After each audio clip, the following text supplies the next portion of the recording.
How are you doing? It's beautiful out. We're in nature. There's green everywhere. You can't not love it. I just want to get on. I want to get on the air, man. Broadcast across the ether. I had a speech today in my public speaking class that was about, we can talk about anything, so I decided to talk about meditation and how to do it, and the very superficial physiological benefits you can get from it, but also from the psychological benefits, which are really what the goal of meditation is. So I was a little bit nervous speaking in front of the class and shit, so this will be like my better version. That's should have gotten an A on it, and this is the A+ project.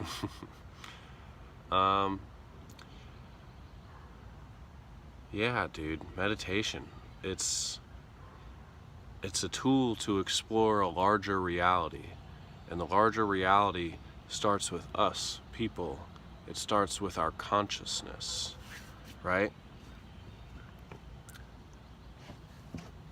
Our brain processes about 7 trillion bits of data a second. And we are only consciously aware of about 200,000 of those bits. What that's telling us is that our subconscious mind is vastly superior to our conscious mind. And this is the goal of meditation. This is the goal of enlightenment, to merge the conscious with the subconscious mind so that you're wholly aware of all your faculties, all your vital energies, all your emotive responses, all of your mentation that goes on. So that way you can better understand, act, react, and deal with all the tomfoolery nonsense that we get in our daily lives. And there's a lot of motherfucking tomfoolery out there, isn't there?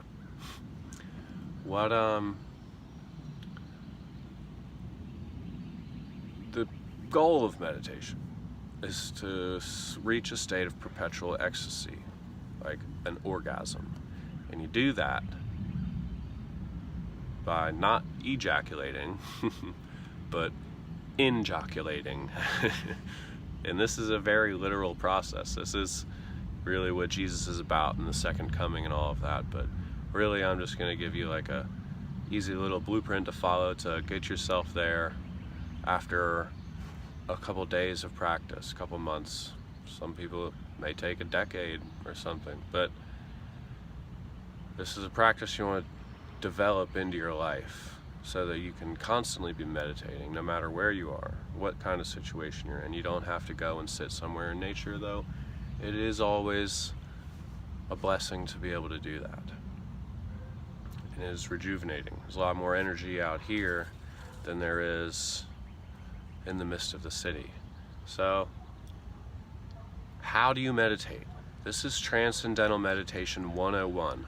On top of that, I didn't only learn Transcendental Meditation from a practitioner and a teacher, but I also had one-on-one sessions with Tom Campbell where I could ask him personal questions. This was at the Monroe Institute. I took his My Big Toe Intensive. So I don't know if you value that at all.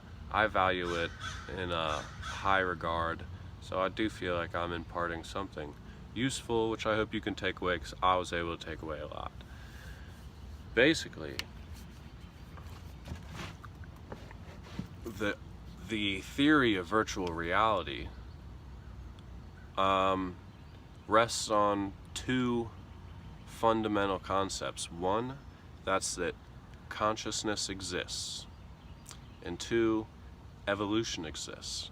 And I think we can all agree that we are conscious and shit is evolving, right? All around us. People are making choices, they're learning from their mistakes. History works like this. Ooh, I gotta sit down a little bit.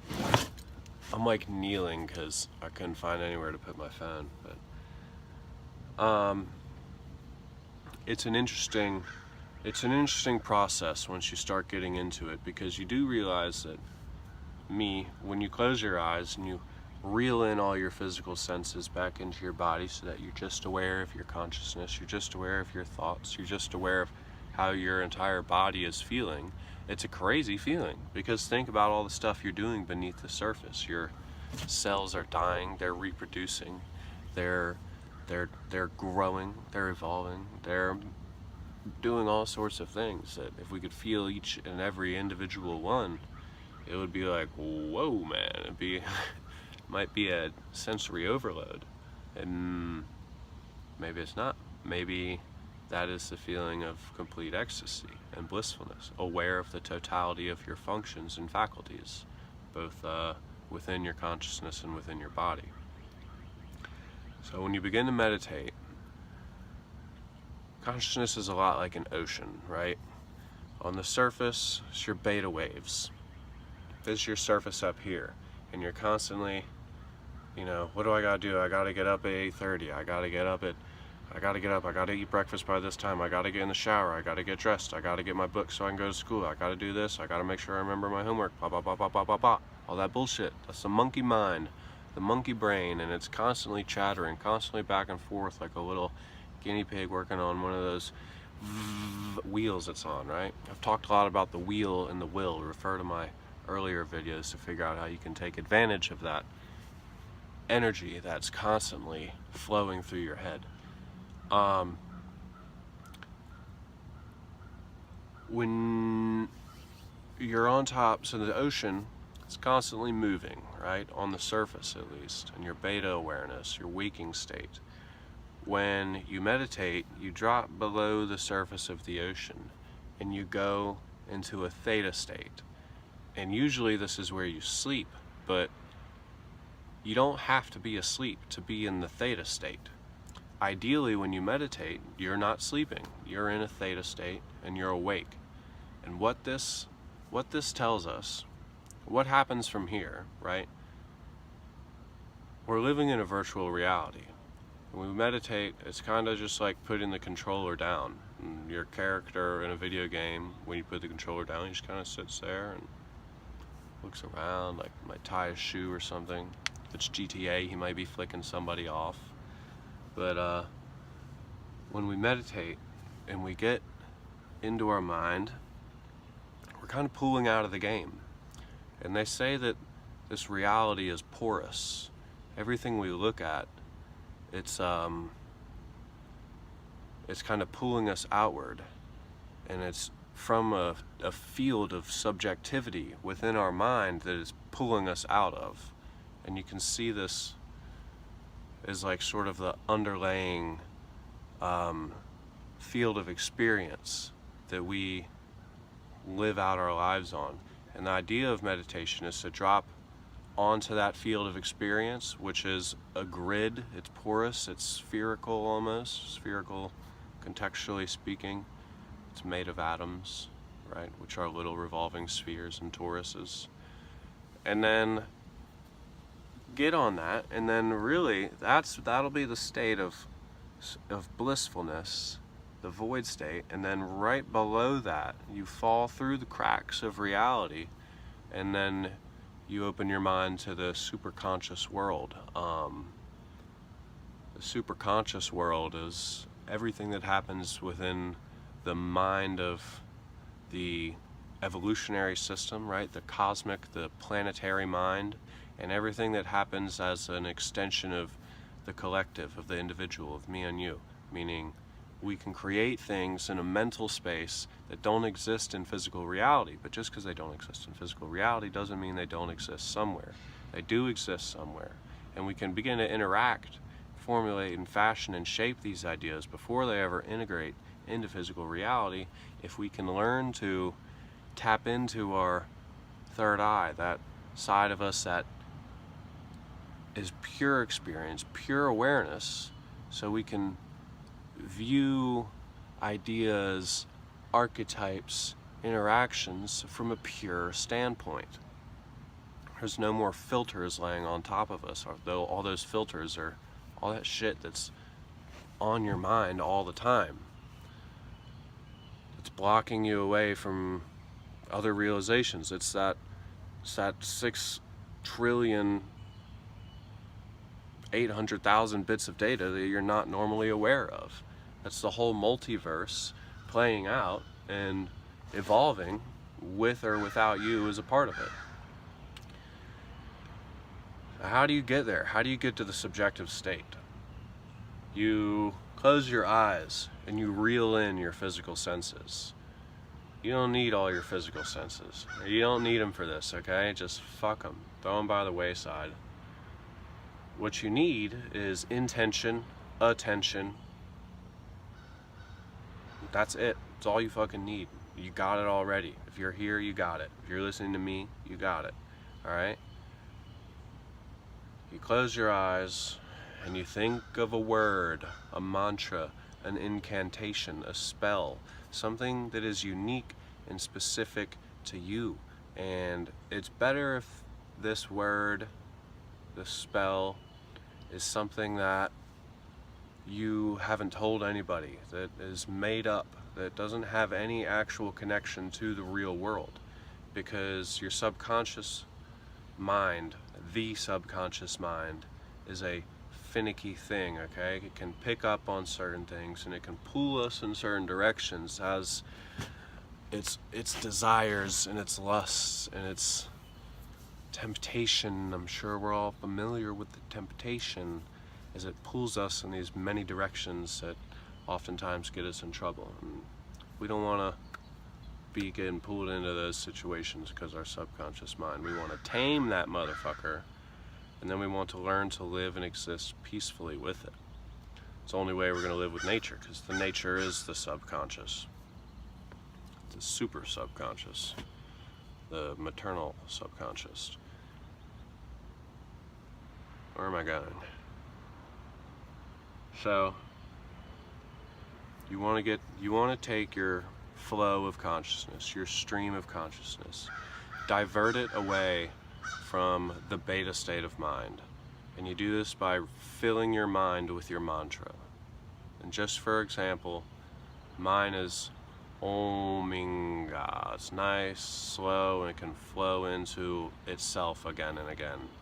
And I chose it just because Om is God, or the logos for the word or something, and then put that ing at the end. Om-Inga, Om-Inga. It's just a word, it's just a sound, and it has a little bit of subconscious connections, which I guess is, kind of contradicts what I say about not having any subconscious connections.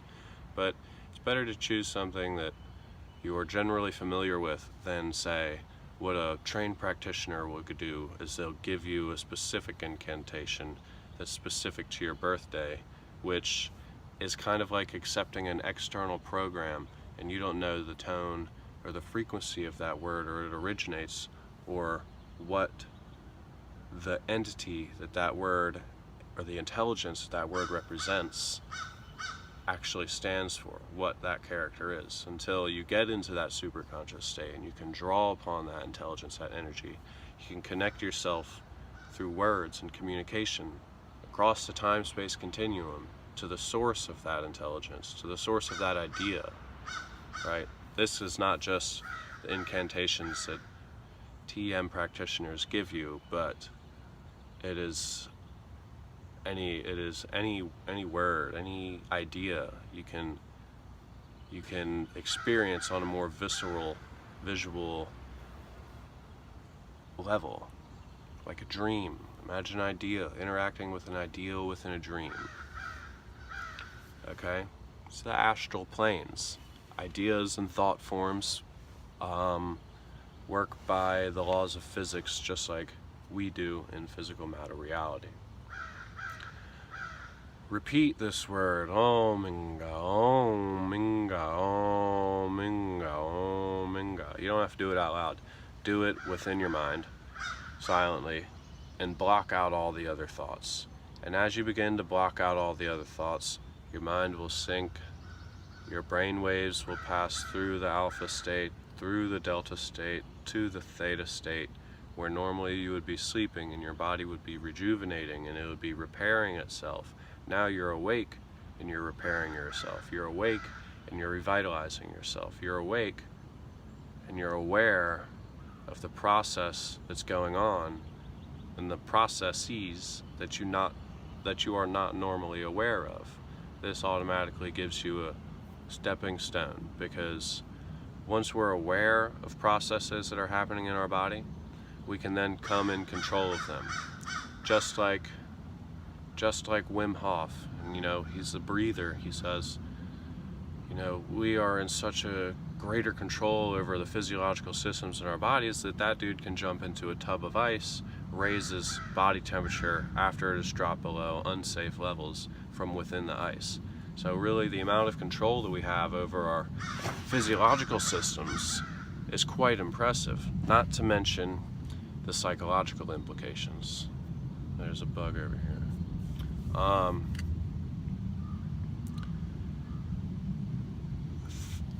Virtual reality exists, like I said. The fundamentals that consciousness exists and that evolution exists. Virtual reality states that consciousness, this reality that we're existing, physical reality, is but a subset of a larger reality whose fundamental properties, again, are consciousness. When you begin to tap into your consciousness and the totality of your being, that's you knocking at the door of the larger reality. And the larger reality, the larger consciousness system, will send you little messages, little jolts of information. You gotta be receptive and aware of them as they come at you, so that you can take advantage of them. And the system may send you it may give you an out-of-body experience the first time you meditate. It might not. It might not do anything the first time you meditate, but you may come out of it later feeling blissed out, blessed, right? Which is, I was just looking at this ant crawling, sorry for my distraction.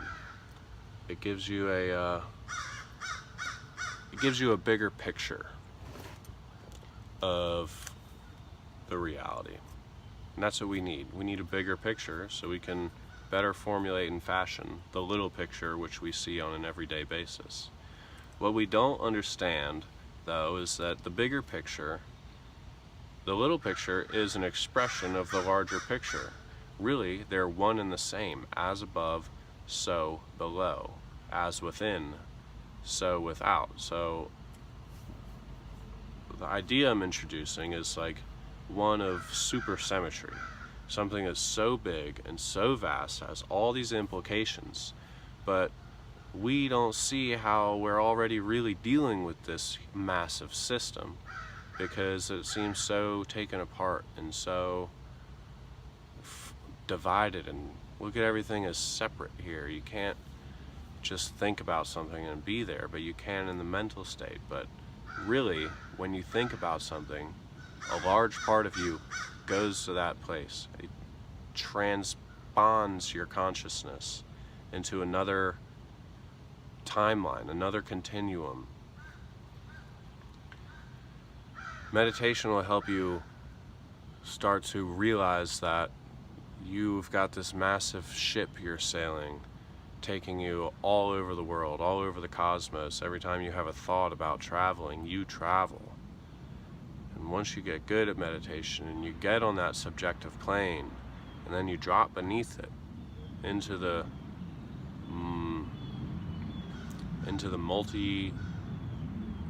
multiverse world, multi-cosmos, infinite potential realities, then you can begin to steer your ship, your actions, your character, in a way that is much more beneficial for the quote little picture than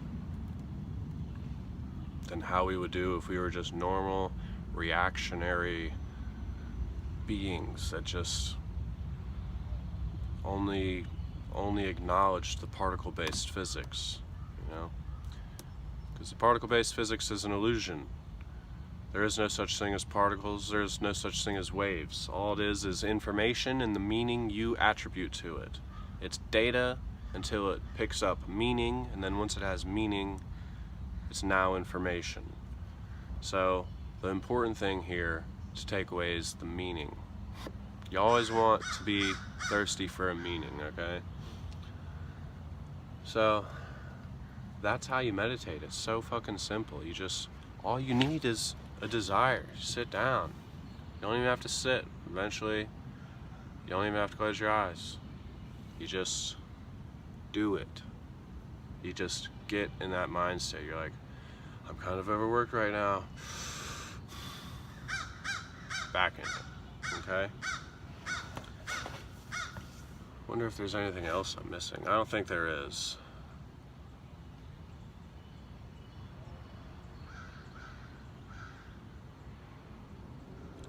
You just gotta start to get aware of the totality of your consciousness.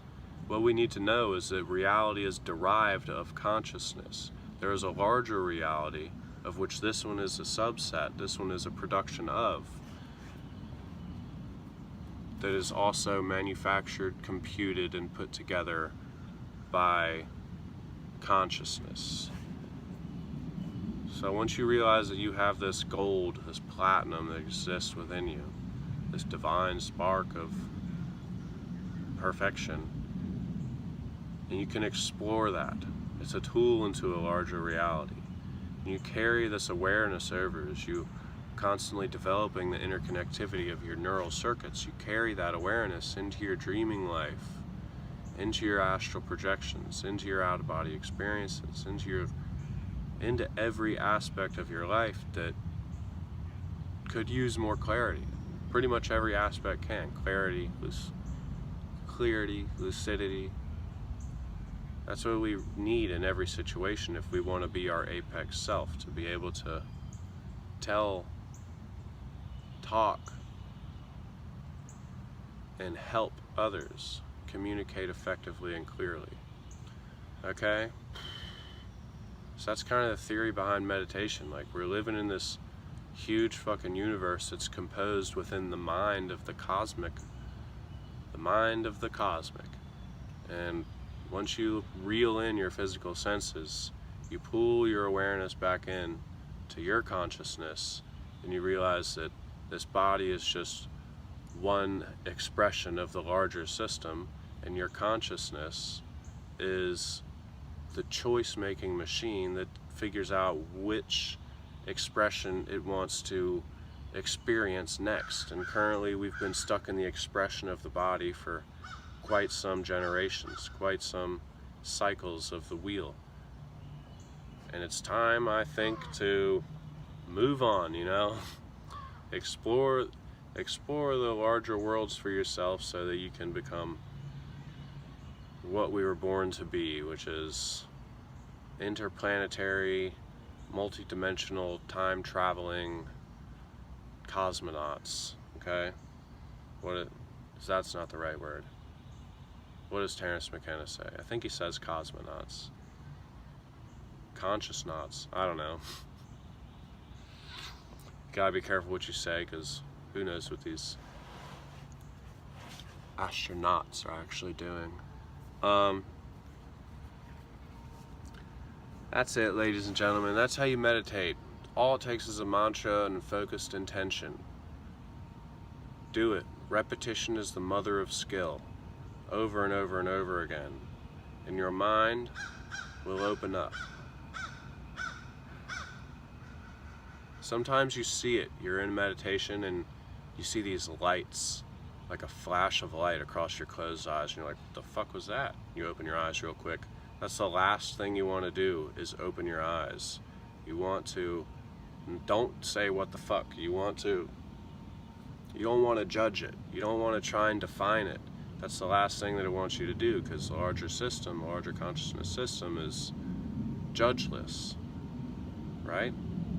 Judgment is just one of these layers on top of the subjective field that we superimpose on our own self. So you got to get rid of the judgment. You got to pull yourself from division, and And you really got to look at just the art of doing nothing at all. That's what meditation is. Once you realize that there is no, then you will realize that there is no such thing as nothing, and you can explore the nothingness to your heart's desire. The amount of stuff you can do without ever leaving your bed is absolutely incredible, I'm telling you. So this is just I'm imploring you to explore yourself, explore your mind, and you'll explore the nature of the universe and the nature of you. Because it is so much more vast, so much more expansive than we've ever been led on to believe. And once people, I'm telling you, once people can realize how big they are, how important they are, how much influence they have in the world around them, just with their thinking, then that's when we're really going to start to change the tides. We'll start living in a less chaotic world.